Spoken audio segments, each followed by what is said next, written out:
Bienvenue dans votre émission Femmes vertueuses, femmes de valeur. Nous nous retrouvons aujourd'hui pour de nouvelles expériences de femmes qui vont nous surprendre, nous émouvoir. Nous commençons avec Anna Saint-Élie qui nous a relaté sa rencontre avec son mari. Quoi de plus beau que de faire cette rencontre lorsqu'on travaille pour Dieu? Nous nous sommes rencontrés pendant une période d'évangélisation. Alors, Luther visitait donc les foyers et venait à l'église pour prêcher parce qu'il allait donc, il était habitué à travailler avec l'évangéliste de la Fédération et de l'Union. Et donc, il devait faire une grande campagne d'évangélisation. Donc, il y avait les jeunes du collège adventiste qui venaient pour préparer le chemin, le terrain, pardon. Alors, un samedi après-midi, donc, nous les jeunes, on nous a invités de venir pour la préparation. Donc, nous étions tous là. Et l'évangéliste a décidé donc, qu'on allait mettre des personnes expérimentées avec les personnes qui n'étaient pas. Donc, nous les jeunes. Donc, il a décidé, bon, nous allons faire comme ça. Et Luther, il était déjà passé près de la maison 2-3 fois. Hein, donc, on avait démontré, boire un petit quelque chose, etc. Et donc, il s'est levé, il a regardé toutes les jeunes filles qui étaient là. Il a dit, je veux sortir avec toi. Je veux que nous puissions préparer des chemins ensemble. Et qu'est-ce qui a fait que tu as dit oui? Est-ce que tu étais surprise? Ah non, je n'étais pas trop contente au départ quand il a dit ça parce que j'étais embarrassée. N'oublie pas, j'étais 17-18 ans, hein, donc j'étais embarrassée. Surtout que, bon, les garçons, je n'étais pas encore sur ça. Pour moi, c'était les études. Donc, je me suis demandé, mais pourquoi c'est moi qui l'a choisi, tandis que ma soeur était là. Ma soeur était bien plus extravertie que moi. Elle connaît tout le monde. D'ailleurs, c'est elle qui l'avait passé la première fois dans la rue et puis dit, « Hey, Pasteur Luther !» Il a dit, « Oh, c'est vous habitez là ?» Il est venu, donc de temps en temps, quand il passait, il venait. Donc, c'est ma soeur qui était celle qui est juste avant moi, qui était la personne que je pensais que n'importe qui allait choisir, parce que j'étais toujours dans l'ombre de cette sœur-là. Voilà. Avant de te laisser tranquille, est-ce que tu as compris après pourquoi il t'avait choisi? Ben, je suppose. Mais à ce moment-là, non, il y avait vraiment... Non, je ne voyais rien du tout. Mais à la fin quand même de l'effort, parce qu'on avait passé 6 semaines à travailler ensemble, parce que tous les jours, visiter, etc., donc, je pense que les liens se sont créés quand même. Quoique, toujours dans ma tête, écoute, c'est pas le moment pour ce genre de choses. Je dois poursuivre mes études. Voilà. Je dois devenir médecin. Donc, ce n'était pas du tout dans mes intentions d'avoir un ami, de penser au mariage, des choses comme ça. Non, vraiment pas. Alors, très jeune, je me souviens, j'avais 4-5 ans, quand on me posait la question, on aime poser cette question-là aux enfants. Qu'est-ce que tu vas faire quand tu seras plus grande? Et moi, je répondais invariablement, maîtresse. Voilà. Est-ce que tu as été maîtresse? Et j'ai été maîtresse pendant 41 années. Voilà. Maîtresse, enseignante, dans quelle discipline est-ce que tu peux nous dire? Alors, professeur de langue, espagnol et anglais. Alors, l'espagnol, c'était tout au début de ma carrière et après, j'ai continué avec l'anglais. Donc, au début de ma carrière, j'ai enseigné à la fois l'espagnol et l'anglais. Et puis, après, j'ai continué qu'avec l'anglais. Alors, pourquoi le choix d'être maîtresse, d'être enseignante? Pourquoi le choix de l'anglais? Et est-ce que tu peux me dire ta carrière, parce que tu es retraitée, m'as-tu dit, oui, au début de l'émission. Oui. Qu'est-ce que cela t'a apporté et qu'est-ce que tu as confiance d'avoir apporté certainement à ces centaines de jeunes? C'est dommage, je n'ai pas croisé ton chemin, qui ont pu donc croiser ton chemin. Alors, pourquoi ce choix? Je ne saurais le dire. Vraiment, j'aimais mettre mes poupées là, comme beaucoup de petites filles d'ailleurs, hein, ouais, voilà, et leur faire la classe. Alors je crois qu'il y a peut-être une de mes maîtresses qui m'a inspirée, parce que je voyais cette dame debout devant nous, et puis expliquant les choses avec une telle facilité, écrivant si bien au tableau les pleins et les déliés. Et j'ai admiré ça, et je me suis dit, je crois que je vais faire comme elle. Je pense que ça a été le... J'avais déjà un peu, mais je crois que le déclic vraiment a été ça. Voilà. Et puis, invariablement, c'était maîtresse, maîtresse, maîtresse. Alors, l'art d'enseigner, l'art de partager. Raconte-nous une expérience forte de ta carrière. Quelque chose qui t'aurait marqué, soit un élève particulier que tu aurais rencontré, soit dans la manière d'enseigner les choses finalement, ou bien soit une gratitude que tu aurais eue donc, lors de cette belle carrière. Oh là là. Prends ton temps. Oui, ça va être difficile à trouver, vraiment. Bon, il y a eu des expériences.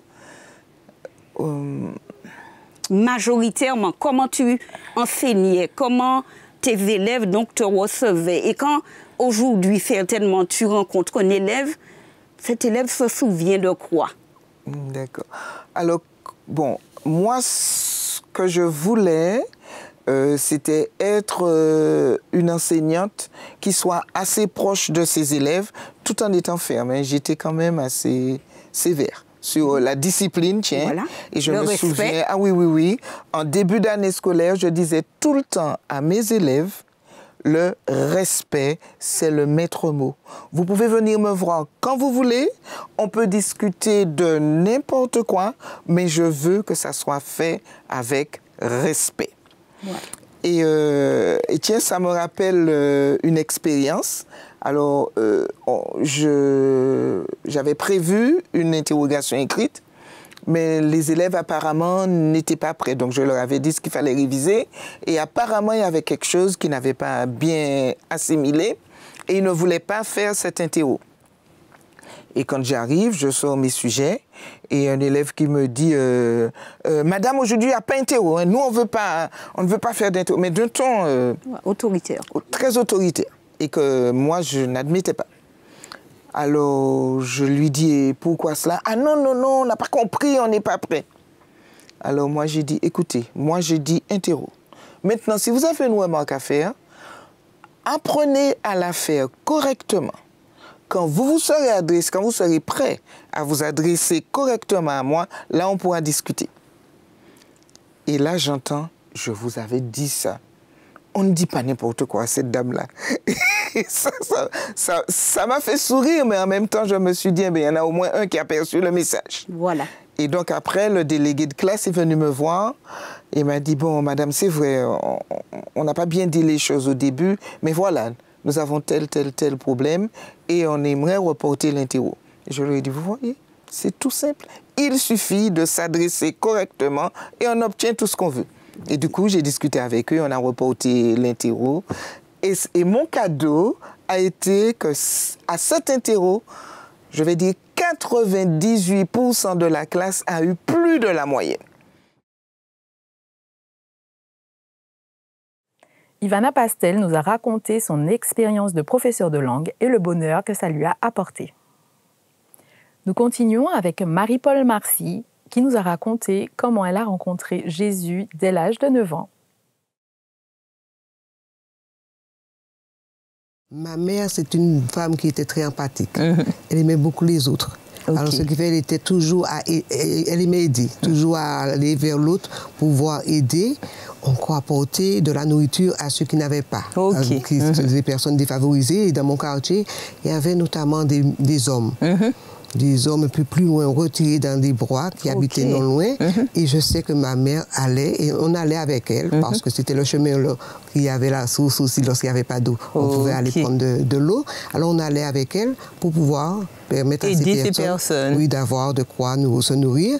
Elle a eu l'occasion aussi d'accueillir chez elle des enfants, parce qu'il y avait une famille qui était vraiment défavorisée et je ne sais pas qu'est-ce qu'il y avait comme problème, mais le mari n'était pas à la maison, mais maman un jour avait recueilli des 2 filles et un garçon. Et quelle impression ça a laissé sur toi ou sur tes sœurs quand vous voyez d'autres enfants arriver à la maison? Vous avez vécu ça comment? Non, on a bien accueilli parce que ce sont des gens qu'on connaissait au fait. Hein, parce que c'était des gens, lorsqu'on allait au jardin justement, ils habitaient non loin du terrain de mon père et on côtoyait. On côtoyait déjà, ou bien encore dans la cour d'école. Alors, ce qui fait qu'une fois qu'ils sont arrivés, c'était avec joie. On était comme si ce sont des camarades, voilà. Des copains. Ok. Alors, moi, il y a quelque chose de fabuleux pour montrer vraiment que Dieu n'a pas de limite. Il n'y a pas d'âge. Quand il décide de venir chercher quelqu'un, il a sa méthode. Et toi, ça me surprend parce que tes parents, on va dire qu'ils ne pratiquaient pas vraiment la religion, mais en tout cas, vous avez eu un premier contact avec quelqu'un qui est venu faire une étude, et puis ça se passe comment pour toi? Et à cette époque, tu es âgé de 9 ans.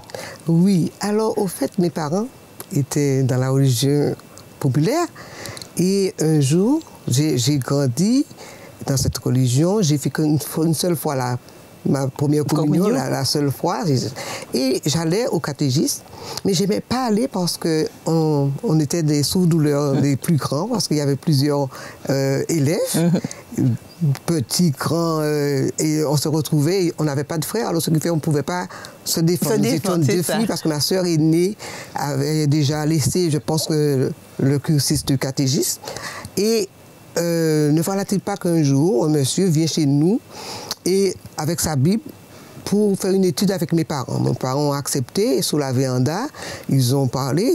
En ce temps-là, les petits-enfants n'étaient pas... À l'écart. Étaient à l'écart. Alors du coup, on regardait par la fenêtre ce qui s'est passé. Et on a vu que le monsieur a prié après l'étude, je crois, et on a vu que ce n'était pas comme on a connu l'habitude de faire. Et puis je crois que c'est ce même soir, ce même jour, c'était un dimanche, mais il avait invité mes parents à aller au temple. Alors, moi, je connaissais le temple parce que c'était pas loin de l'école. Et j'avais une copine adventiste. Je connaissais au moins la religion adventiste par le nom. C'est ça. Parce que ma copine était adventiste. Et puis, mes parents ont accepté d'aller. Alors, nous sommes allés, et nous 3 filles, nous sommes allées. Du coup, j'ai constaté que dans l'église, c'était radieux, c'était éclairé, parce que dans l'église c'était sombre, c'était pas très, voilà. Il y avait des statues, et là, il n'y avait pas de... Je cherchais, je ne sais pas de quoi on a parlé. Oui, tu voulais avoir les mêmes points de repère. Je cherchais pourquoi c'est aussi éclairé, il n'y avait pas de statue, et ça m'a plu. C'était un soir, ça m'a plu. Et puis du coup, je pense que c'est ma petite copine qui m'avait invité, mais nous sommes allés un samedi matin. Sans les parents? Sans les parents. Mais ma mère a accepté de nous habiller. Je lui ai demandé de nous donner nos bijoux parce qu'elle ne nous avait pas percé les oreilles, parce qu'elle a dit que l'expérience qu'elle avait faite avec l'aîné, c'était douloureux parce que ça avait fait des plaies.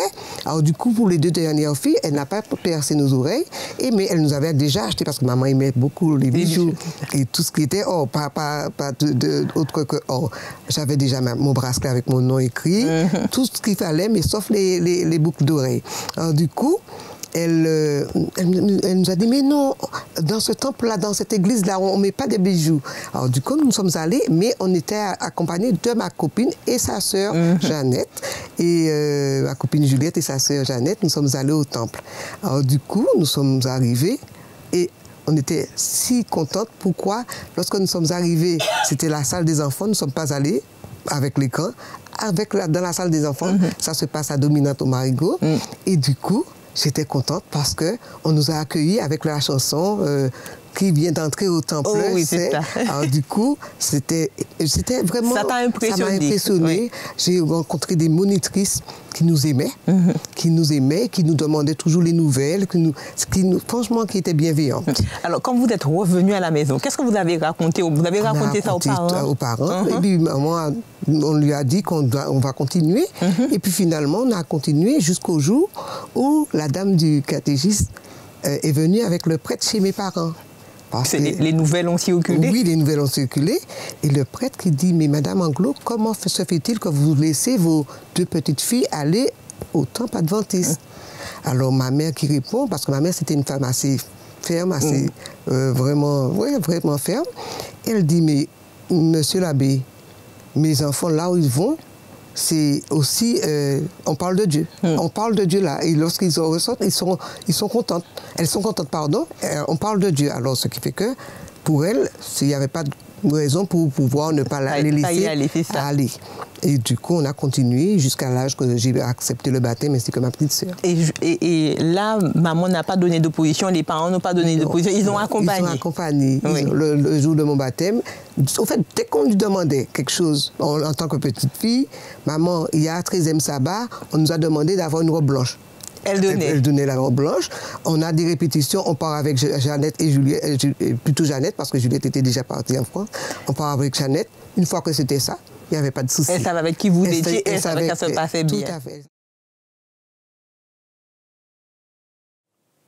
De petite fille espiègle à professeure de valeurs bibliques, Samantha Siger nous raconte son enfance et sa rencontre avec Dieu. J'ai grandi dans une famille, ma mère n'était pas chrétienne, enfin elle n'était pas adventiste quand j'étais petite, donc elle a connu Dieu. Ça encore, c'est une belle histoire à raconter. Elle a connu Dieu alors qu'elle recherchait le Seigneur et elle me disait qu'un jour, elle a demandé à Dieu où elle devait se rendre pour pouvoir apprendre à le connaître. Et ce soir-là, elle a rêvé, elle a vu l'église adventiste qui était dans la commune, dans la ville dans laquelle nous vivions. Et Dieu lui a dit, c'est ici ta place. Donc, le sabbat suivant, elle s'est renseignée un petit peu, elle a appris qu'on adorait le sabbat et elle s'y est rendue. Et quand on a mis le premier pied dans l'église, je suis tombée, je me suis ouvert l'oreille. Donc, j'ai encore la cicatrice juste à côté de mon piercing, parce que j'étais catholique avant.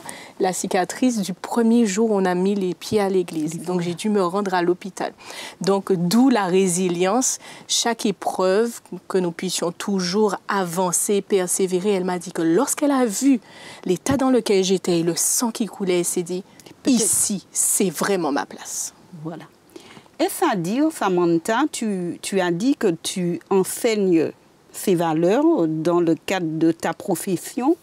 Est-ce que ce matin, tu pourrais dire aux femmes qui nous regardent que développer les valeurs dans le foyer borde les enfants et garantit quand même de pouvoir vivre et d'articuler sa vie autour de ces valeurs? Tout à fait. Tu sais, ce que tu viens de me dire, ça me fait penser à l'histoire où Josué a demandé à une personne de chaque tribu d'apporter une pierre et ils ont empilé les 12 pierres au milieu du fleuve. C'était comme une commémoration en fait pour pouvoir se rappeler des générations. Si les parents ne transmettaient pas, ne faisaient pas vraiment le travail, qu'ils puissent quand même avoir une transmission au sein de son peuple, au sein des générations suivantes. Et en fait, je vois la vie de cette même manière. Dieu nous a donné un bagage. Dieu, il a fait des choses pour nous dans notre vie. Et pour pouvoir amener nos enfants à reproduire et à vivre la vie chrétienne pleinement, il faut qu'on puisse en parler, il faut qu'on puisse communiquer, il faut vivre qu'on puisse ces valeurs, en discuter pour qu'eux aussi, ils s'imprègnent des mêmes valeurs et qu'ils les mettent eux ensuite en pratique dans leur propre vie. Votre émission Femmes vertueuses, Femmes de valeur est maintenant terminée. Nous vous invitons à découvrir ou à redécouvrir ces épisodes sur votre chaîne YouTube Espérance Média. Quant à moi, je vous retrouve à la rentrée pour une nouvelle saison de votre émission Femmes vertueuses, Femmes de valeur.